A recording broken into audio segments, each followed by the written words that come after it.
చందుర్తి మండలం బండపల్లి గ్రామానికి చెందిన టీఆర్ఎస్ కార్యకర్త, సోషల్ మీడియాలో యాక్టివ్గా ఉండే జ్ఞాత సురేష్ను మరి నిన్నటి పేపర్ కథనంలో ఏదైతే రైసు మరి అయితే వడ్ల దానిలో 91 లక్షల ఫ్రాడ్ జరిగిందని పేపర్లు నమస్తే రంగ పత్రికలో వచ్చిన దాన్ని షేర్ చేసినందుకు ఈరోజు వేములవాడ పట్టణ పోలీసులు మరి ఇక్కడ ఉన్నటువంటి సిఐ గారి ఆదేశాల మేరకు బండపల్లికి వెళ్ళి జీప్ వేసుకుని వెళ్ళి మరి హ్యాండిక్యాప్డ్ సురేష్ అనే వ్యక్తి హ్యాండిక్యాప్డ్ మరి ఆయనను ఈ 9 గంటల ప్రాంతంలో మరి ఈ వేములవాడ స్టేషన్ తీసుకురావడం, ఆయన ఫోన్ సీజ్ చేయడం, మరి ఆయనను భయభ్రాంతులకు గురి చేయడం, మరి ఈ ప్రాంతంలో ఏం నడుస్తుంది, అసలు అరాచకం నడుస్తూ ఉంది. సోషల్ మీడియాలో పోస్టు షేర్ చేస్తే కేసులు, ఇలా మా మీద మరి మా పార్టీ కార్యకర్తల మీద, సోషల్ మీడియా వారియర్స్ మీద, మరి మా యొక్క కౌన్సిలరు శ్రీకాంత్ గౌడ్ గారు, పక్కనపడి కౌన్సిలర్ శ్రీకాంత్ గౌడ్ గారు వచ్చి మాట్లాడితే కూడా ఆయన వీడియో రికార్డ్ చేయడం.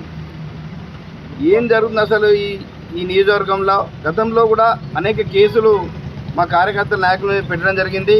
మరి ప్రశ్నించడే నేరంగా ఇక్కడ నాయకులు భావిస్తూ మరి చట్టాన్ని వాడుకుంటూ మా నాయకుల మీద, ప్రజాప్రతినిధుల మీద కేసులు పెడతా ఉన్నారు.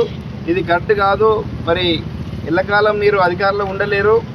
మరి ఏదో పేపర్లో వచ్చిందని షేర్ చేస్తే మీరు కేసులు చేయడం, ఆయనకి రాత్రి పట్టుకురావడం 9-10 గంటల ప్రాంతంలో హ్యాండిక్యాప్డ్ అని చూడకుండా కూడా మేము మాట్లాడితే కూడా విడిచిపెట్టకుండా ఆయనను స్టేషన్ తీసుకొచ్చి భయభ్రాంతులకు గురి చేయడం నిజంగా సిగ్గుచేటు.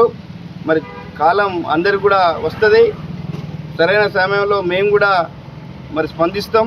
మీరు ఖచ్చితంగా నేర్చుకోవాలి.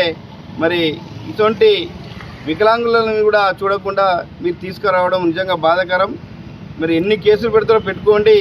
కేసులకు ఏదో భయపడే వ్యక్తులం కాదు మా టీఆర్ఎస్ నాయకులు, బీఆర్ఎస్ నాయకులు. ఖచ్చితంగా దీనికి ప్రతిఫలం కూడా మేము రాబో రోజుల్లో చెప్తామని చెప్పి ఈ సందర్భంగా తెలియజేస్తూ, మరి ఇలాంటి భయభ్రాంతులకు గురి చేస్తే రాబోయే రోజుల్లో కూడా మీకు సరైన బుద్ధి చెప్తామని చెప్పి ఈ సందర్భంగా చెప్తా ఉన్నాం. బండపల్లికి చెందిన ఒక మిత్రుడు సురేష్ నిన్నటి రోజున వచ్చిన కథనం అంటే ఏమిటంటే, కాంగ్రెస్ పార్టీకి చెందిన ఒక ఎమ్మెల్యే ఆది శ్రీనివాస్ గారికి ముఖ్య అనుచరుడైనటువంటి ఒక ధాన్యంను కొనుగోలు చేసే స్కామ్లో దాదాపు 1 కోటి రూపాయలు స్కామ్ చేసిరని పలు పత్రికల్లో రావడం జరిగింది. దానిని నాకు బాధ అనిపించి ఒక మిత్రుడు షేర్ చేయడం జరిగింది. దాన్ని షేర్ చేసినందుకు కాంగ్రెస్ పార్టీ నాయకులు వాళ్ళ సమయం నడుస్తుంది కాబట్టి ఆ హ్యాండిక్యాప్డ్ మిత్రుని మీద ఈరోజు కేసు చేయడం జరిగింది. రాత్రి 10 అవుతుంది. ఇతన్ని బండపల్లికి పోయి తీసుకొచ్చి ఈరోజు వేములవాడ పోలీస్ స్టేషన్లో కూర్చోబెట్టడం పెట్టడం జరిగింది. దానికి మేము సంఘీభావంగా దీనికి మావానికి అందరం కలిసి రావడం, బీఆర్ఎస్ పార్టీ సంబంధించిన నాయకులు అందరం రావడం జరిగింది. ఇక్కడికి వచ్చిన సమయంలో ఇక్కడ ఉన్నటువంటి పోలీసులు మా మీద దురుసుగా మాట్లాడుతూ, మీరు ఇక్కడ మాట్లాడద్దు, మీరు వెళ్ళిపోండి అని కేసు చేసి ఇతని ఫోన్ సీజ్ చేసి ఇతన్ని బెదిరించడం జరిగింది. ఈ హ్యాండిక్యాప్డ్ను వాళ్ళ కుటుంబాన్ని అతన్ని చాలా బెదిరించాడు అని ఇతను చెప్తున్నాడు. రాబో రోజులలో ఖబర్దార్ కాంగ్రెస్ నాయకులారా, రాసి పెట్టుకోండి. రానున్న రోజులలో దీనికి రెట్టింపు, అంటే మీరు చేసే తప్పుల వల్ల రానున్న రోజుల్లో మీకు చాలా ఇబ్బందులు జరుగుతాయి. కానీ ఇలాంటి ఒక హ్యాండిక్యాప్డ్ ఆయనకు వచ్చిన పత్రికను చూసి షేర్ చేసినందుకు మీరు ఇబ్బంది చేసుడు కరెక్ట్ కాదు అని తెలియజేస్తూ జై తెలంగాణ. నిన్నటి రోజున ఏదైతే వేములవాడ నియోజకవర్గంలో రుద్రంగి మండలంలో దొంగ ధాన్యం, అంటే ఒక దొంగ ఐడి ప్రూఫ్ తోటి ధాన్యం దొంగతనం చేసిండన్నటువంటి ఆరోపణ ఎదుర్కొంటున్నటువంటి శ్రీనివాస్ ఇంకా మిగతా ఒక 10 మంది కలిసి రైతుల దగ్గర దాదాపుగా ఒక 91 లక్ష ధాన్యాన్ని, దొంగ ధాన్యాన్ని కొనడం అని చెప్పేసి పేపర్లలో, వాట్సాప్లలో మేము చూసినాము.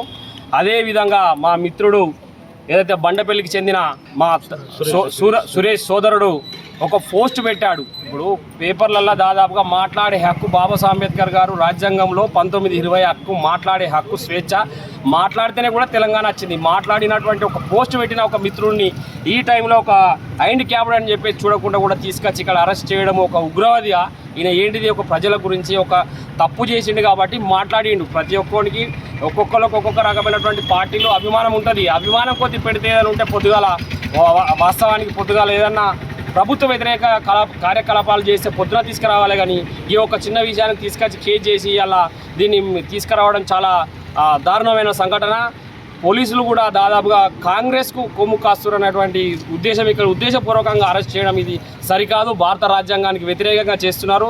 రానున్న రోజులలో బీఆర్ఎస్ గవర్నమెంట్ వస్తుంది. దాదాపుగా దీనికి రెట్టింపుగా ఎవరైతే కావాలని చేసి కాంగ్రెస్ కార్యకర్తలకు కాకుండా రాజ్యాంగాన్ని ఒక చట్టపరంగా చేస్తే అది ఎవరు చేసినా తప్పు రూపకంగా చూడాలి, కానీ ఇంత దారుణంగా చేయడం అనేది సరికాదు.